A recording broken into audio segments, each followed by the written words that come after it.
So hello and welcome to this channel.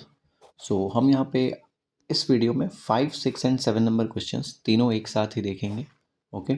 और जैसा कि आप जानते हैं ये यूपीएससी सीएससी सीसैट 2024 के जो भी पीवाईक्यूज हैं उनकी सीरीज़ है। ओके। सो फर्स्ट क्वेश्चन देखते हैं बिना कोई टाइम वेस्ट किए हुए। आपको जो भी सजेशंस हैं या फिर जो भी पूछना है आप कमेंट बॉक्स में पूछ सकते हैं। Let's start. क्वेश्चन है यहाँ पे, what is the least possible number of cuts required to cut a cube into 64 identical pieces? ये क्यूब मैंने पहले से ही ले लिया यहाँ पे और इसको मुझे 64 आइडेंटिकल पीसेस में कट करना है। कैसे करेंगे? Not very difficult. आपको क्या करना है, अब आपको पता है 64 पीसेस चाहिए, तो dimension wise means length, breadth and height wise. Okay, ये लेंथ हो गई, ये ब्रेड्थ हो गई एंड ये हाइट हो गई। इन तीनों डायमेंशन से 3 कट्स हमें मार देने होंगे। ओके, अगर हम 3 कट्स दे देंगे तो अपेरेंटली 4 में कट जाएगा। ओके, जैसे ये मैंने यहाँ पे 3 कट्स दिए, ये आप मान लो कि इक्वल हैं, तो ये 1 2 3 4, ये 4 लेयर्स दिख गई।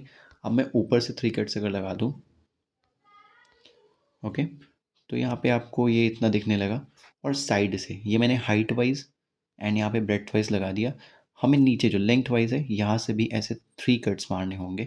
ओके, और ऐसा हम करेंगे, आपको समझ जाना चाहिए सिंपल, कि डायमेंशन वाइज हम 3 कट्स मार देंगे हर साइड से और उसके बेसिस पे उसी के जरिए ये 64 पीसेस में कट हो जाएगा। So not so difficult, 3 cuts लगाने हैं तो मीन्स 3 साइड्स पर लगाने हैं, तो टोटल 9 कट्स होंगे और उन 9 कट्स के जरिए ये 64 आइडेंटिकल पीसेस में बट जाएगा। ओके, सो इसका आंसर 9 होगा। Let's go to our next question.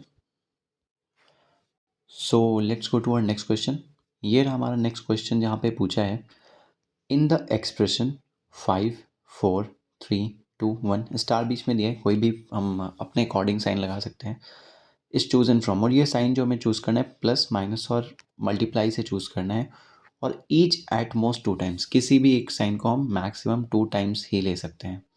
Okay, सो उस ये यूज़ करके इन चीज़ों का, what is the smallest non negative value of the expression. तो यहाँ पे मैंने तो पहले ही चेक कर लिया ऑफ कोर्स। ओके, सो आपको मैं यहाँ पे बता दूंगा और आपको हमेशा जीरो के लिए पहले चेक करना चाहिए। तो मैंने चेक किया जीरो के लिए and I got it. Okay, so यहाँ पे अगर हम करेंगे 5 - 4, और ये ध्यान रखना है यहाँ पे एक चीज़ का आपको, मल्टीप्लाई अगर आप पहले ही मल्टीप्लिकेशन का यूज़ कर दोगे नंबर बहुत बड़ा हो जाएगा, फिर छोटा आप कर नहीं पाओगे माइनस साइन से। ओके, सो इस बात का ध्यान रखना है, इसलिए मैं पहले ही सोच लिया था कि जो मुझे मल्टीप्लाई करना है वो मैं 2 × 1 में ही करूँगा। ओके, सो 5 - 4 कर लूँगा, फिर जो भी बड़े नंबर से माइनस करके मैं पहले देखा और वो सिंपली आ गया, -3 कर दिया। देन मैंने एक बार +2 ले लिया और यहाँ पे मल्टीप्लाई 1।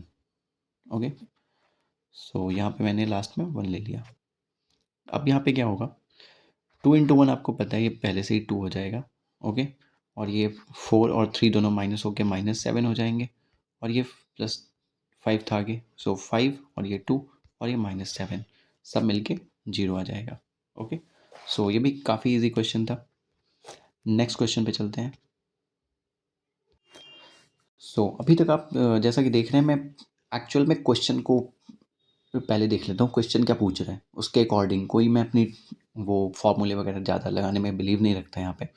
अगर सिंपली हो रहा है तो फिर वैसे ही कर देते हैं। ओके, क्योंकि वहाँ पे एक्यूरेसी मेंटेन करना ज़रूरी होता है। आजकल यूपीएससी ऐसे क्वेश्चन पूछता है जहाँ पे आप फॉर्मूला शायद ना लगा पाओ। ओके, तो ध्यान रखो इन बातों का। यहाँ पे लिखते हैं, a certain number of man can complete a piece of work in 6K days। Okay, where k is a natural number। okay, k natural number है। by what % should the number of men be increased so that the work can be completed in 5K days। so हम मान लेते हैं कि हमारे पास 10 लोग हैं। Okay, and यहाँ पे क्या बोला है, a piece of work in 6K days, 6K days में कंप्लीट हुआ है। मान लेते हैं कि कोई भी नेचुरल नंबर है यहाँ पे, उसको तो निकालना है नहीं। हम मान लेते हैं के भी 10 है, तो इन्होंने 60 डेज़ में कंप्लीट कर दिया काम। हम मान लेते हैं कि हर दिन ये 1 यूनिट काम करता है हर एक बंदा। ओके, तो ये 60 डेज़ में कितने यूनिट्स काम कर देंगे, 600। ओके, अब हमें क्या करना है, हमें तो 600 यूनिट्स काम ही करवाना है। ओके, पूछा है by what % should the number of man be increase so that the work can be completed. So work उतना ही है, मतलब 600 यूनिट्स ही वर्क है। और वर्क कितने दिनों में, 5K डेज़ में कंप्लीट होना चाहिए। मैंने K10 मान लिया था, तो यहाँ पे 50 डेज़ में कंप्लीट होना चाहिए। ओके, सो आप देख पा रहे होंगे यहाँ पे मल्टीप्लाई लग रहा था, उसके जरिए 60 आ गया था। अब यहाँ पे एक x वैल्यू है, x की वैल्यू यहाँ पे क्या आ जाएगी, 50 डिवाइड कर देगा 600 को, 12 आ जाएगा। मेरा x इक्वल टू 12 आ गया, मीन्स 10 से कितना ज़्यादा है, 2 ज़्यादा है। कि परसेंटेज में कितना ज़्यादा है, ऑफ कोर्स 20% ज़्यादा है, as simple as that. Okay, so यहाँ पे आंसर जो होगा वो सी होगा, 20%। सो ऐसे ही आप निकाल सकते हो। फिर अगर आपको लगता है कि ये फॉर्म तरीके सही नहीं है, हमें ज़्यादा बेटर तरीके से सोचना चाहिए, आप मुझे कमेंट सेक्शन में बता सकते हो, आगे से मैं वैसा कर सकता हूँ। So thanks for watching this video, like, share and subscribe in the case you liked it. Thank you.